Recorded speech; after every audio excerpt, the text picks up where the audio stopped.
అవకాశాలు ఎన్ని వచ్చినాయో ఒక్కసారి ఆలోచించింది. మీరు అందరు టైప్ చేసుకొని చూడండి. మీరు వెళ్ళాక అక్కడ ఏ విధంగా అక్కడ ఉండేది ఆ రోజుల్లో ఒక 30 years బ్యాక్, 25 years బ్యాక్, ఇప్పుడు ఏ విధంగా ఉన్నదనేది, ఇప్పుడు ఏ విధంగా ఉన్నదో మీ అందరికీ తెలుసు.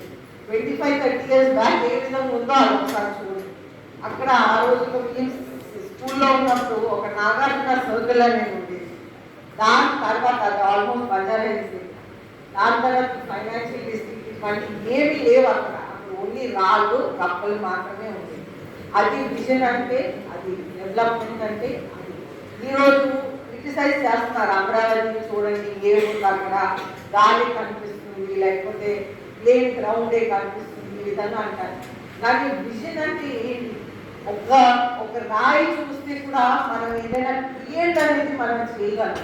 ఇప్పుడు మీరు చూసారు, సైకిల్ చైన్స్ నుంచి కొంతమంది పిల్లలు ఈ ఈగల్ అనేది క్రియేట్ చేశారు.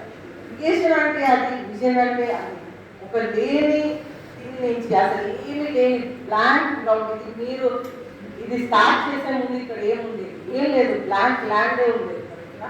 అయితే అక్కడి నుంచి ఒక క్రియేషన్.